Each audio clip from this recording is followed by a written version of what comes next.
Alright, what's up guys? My name is Zach and today I am driving a 1990 Honda Today Pochette. Up front is a 660cc or 0.6 liter inline 3. Down below is a 4-speed manual transmission. Now I am super excited to be driving this here Honda today because I've driven 3 before and I absolutely love them, but it's been almost 2 years since I've driven a Honda today, and so I am so excited to get back behind the wheel. But before we get on to anything else, I have a website, ZackPradel.com, where you can buy stickers like this retro sticker pack or big friggin' bottle sticker, both with free shipping.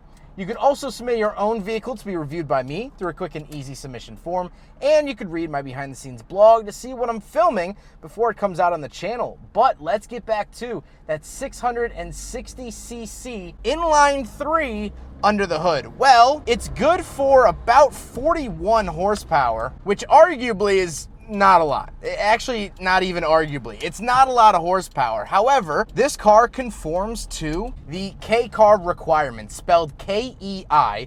In Japan, it is a classification of car that is small, has a small engine, and thus is more economical, makes traffic jams smaller, and just makes life easier. These are little city cars. And so that 660cc is actually the maximum you can have in order for it to still register as a K car. However, it is very spry and it's very fun to row through the gears. Speaking of the gears, 4-speed manual, and it shifts like a Honda should. It feels good. It has that nice solid click in the gear, which I really, really love, and it's just fun to wring this car out. It's fun to have fun in this thing. Are you gonna go fast? No. Are you going to break the law? Probably not, but that's not the point of the Honda today, and that's what I love. Last but not least, of course, it is front wheel drive. So with that out of the way, let's talk about the interior. Well, that's actually where the Pochette trim level is starting to come in. Pochette, or however you pronounce it, I'm probably over-Americanizing it and butchering it. Pochette in French actually means small purse.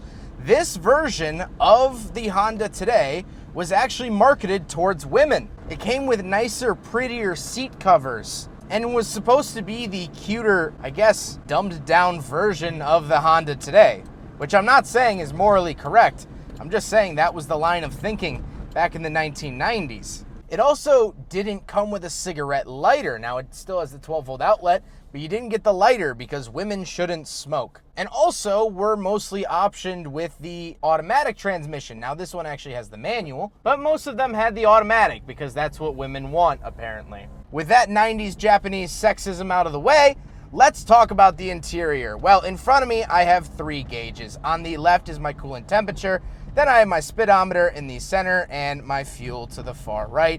I don't get a tachometer. However, the Honda today suggests what gear I should be in per speed. So I guess that kind of helps. On the steering wheel, don't get anything besides the horn button, no airbag, nothing like that. I do have a defrost down to the bottom left of the gauge cluster. That is kind of handy. I do have a vent off to the right here and a coin holder that specifically says for coins. Then moving on to the door, I do have power windows. Very rare for K cars. K cars being less expensive, more entry-level vehicles, they oftentimes didn't get power options. And so to see that here in the Honda today is very, very nice. I then just have a latch to get in and out, and of course my door locks. Moving into the center, I have 2 climate control vents, and my climate controls, the AC is still on an R12 system as it was from the factory, and it is blowing ice cold today in this hot California heat, which of course is a very, very nice feature. And then I have an aftermarket radio because most radios from the 90s were garbage, but also because radios in Japan do not get American frequencies. We use different frequencies for our radio stations here.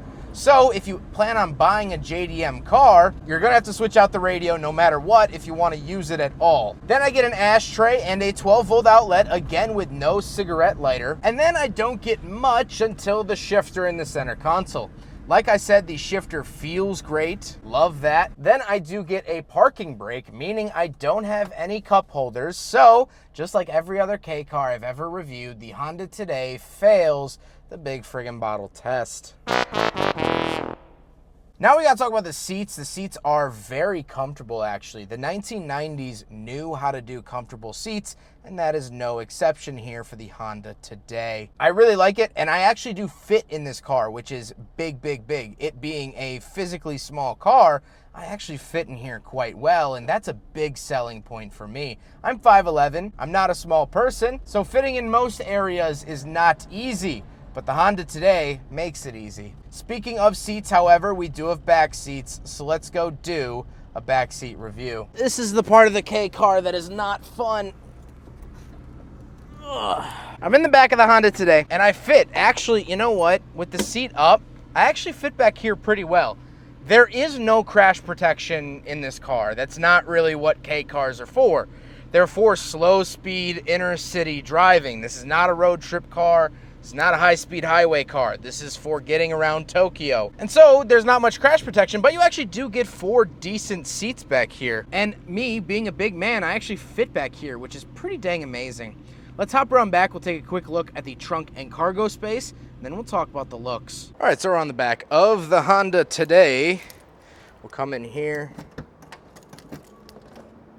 lift it up. And we do get the little bittiest cargo cover you've ever seen.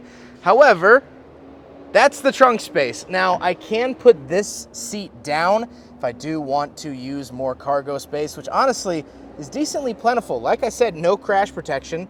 The rear seat is about 6 inches away from the back of the car, so if you're ever in a rear-end collision, adios amigo. But other than that, actually decent amount of space here in the back of the Honda today. Another huge win. Now we gotta talk about the looks, and I love the little look of the Honda today. It looks like an EF Civic was put into a copy machine at 75%. I love it. It's so cute, it's adorable, and to me, it's just so cool to look at. I'm a big, big fan. But now, let's get to my final thoughts.